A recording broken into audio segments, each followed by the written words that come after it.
jelas memang sangat mengejutkan.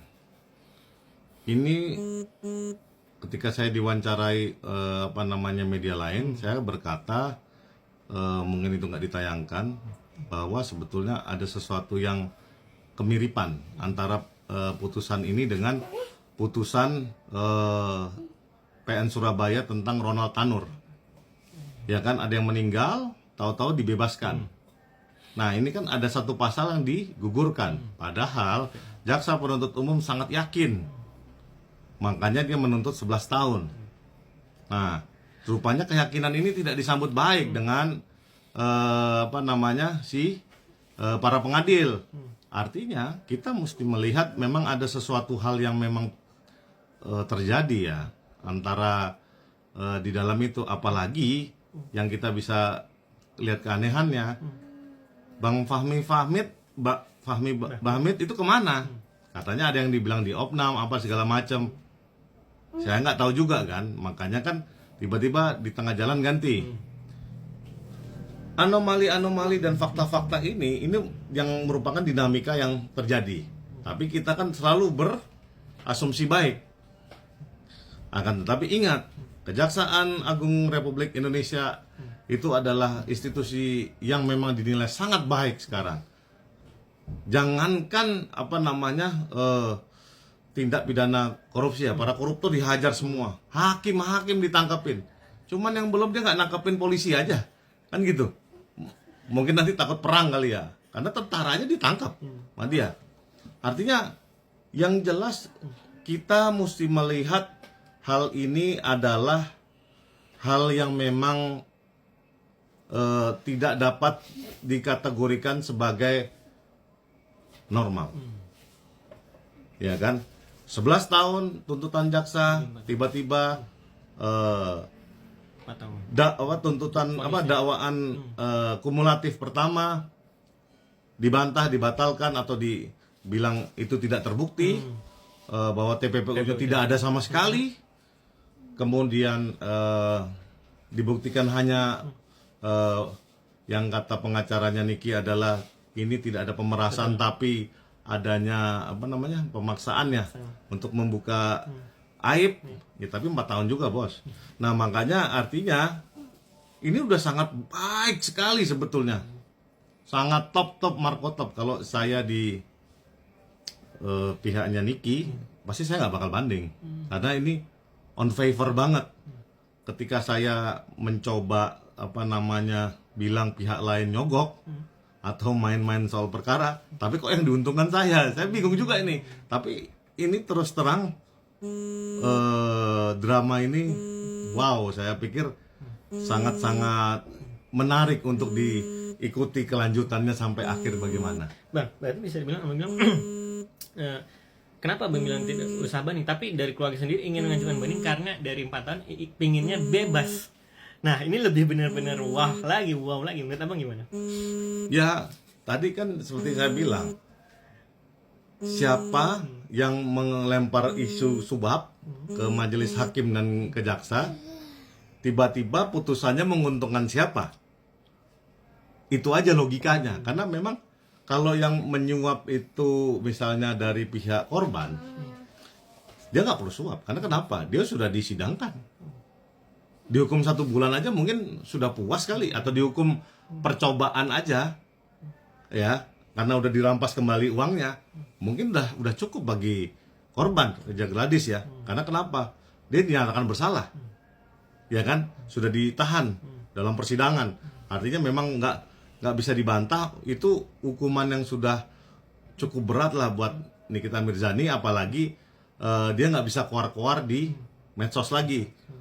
Tapi lucunya, sebelum Dr. Richard Lee ngoceh-ngoceh di medsos, dia masih bisa main medsos NM ini. Makanya sangat luar biasa. Seperti wawancara saya sebelumnya, ini nih dia nih sangat-sangat mumpuni, luar biasa hebat lah.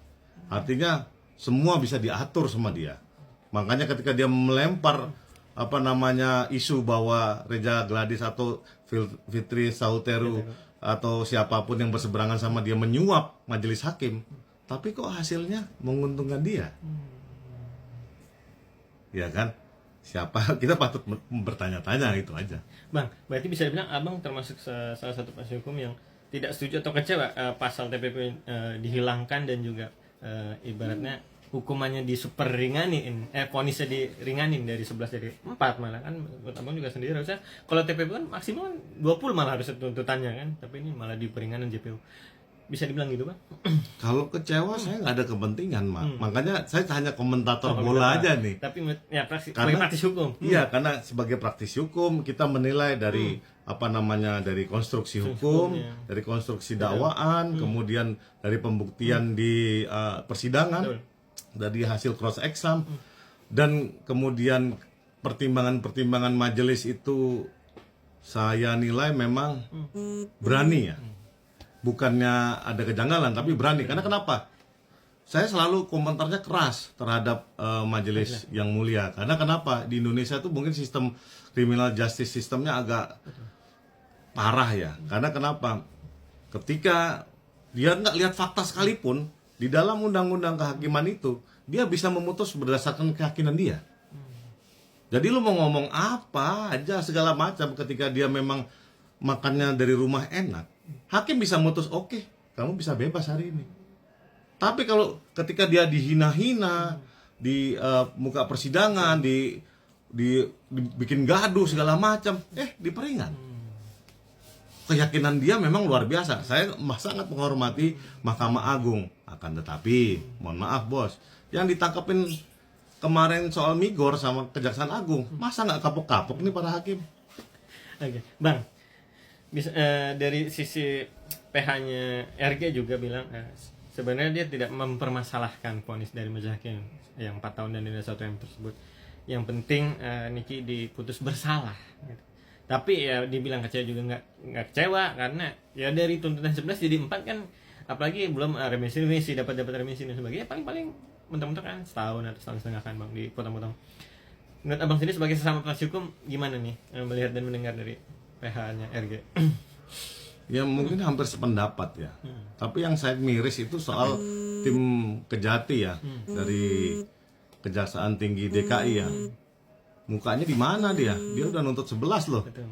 Iya kan, kalau dia nggak banding, saya rasa memang patut diduga ini para jaksanya mungkin perlu dikasih hukuman yang setimpal ya. Artinya memang mungkin analisisnya, cara dia memformulasikan perkaranya itu di luar kenormalan ya, sehingga menghasilkan putusan yang di bawah dari tuntutan jauh ya. Artinya 2/3-nya, artinya hakim nggak sepaham sama sekali. Karena di Indonesia itu mas, ya para netizen itu 99,9999 yang didakwakan dan yang dituntut itu hampir mirip, jatuhnya sama. Karena mereka punya keyakinan yang sama terhadap antara dakwaan dan tuntutan, nggak beda jauh tuh. Apalagi mengadili orang yang nggak punya. Jadi kan hukum di Indonesia ini selalu tajam ke bawah, bukan tajam lagi, setajam silet kali. Udah matilah dia kalau nggak punya duit itu kan. Kalau yang ke atas pasti setumpul-tumpulnya kapuk. Itu Indonesia. Nah, tapi 20 tahun saya beracara dan memang hampir dikatakan ya cukup muak ya. Tapi ya mau gimana lagi, kita harus menyadarkan para netizen ini jangan selalu berpatokan pada omongan buzzer dan hoax. Karena terus terang yang dibilang soal hukum itu selalu ada dua sisi yang berbeda dalam satu koin. Ketika kita mengomentari suatu kejadian, pasti ada yang pro dan kontra. Apakah itu salah? Tidak, karena di fakta yang sama. Cuman sudut pandangnya berbeda. Makanya ketika praktisi hukum mengatakan sesuatu, ketika memang ada dasarnya dan berdasarkan pasal-pasal dan pertimbangan-pertimbangan yang ada, itulah yang harus dinilai hasilnya.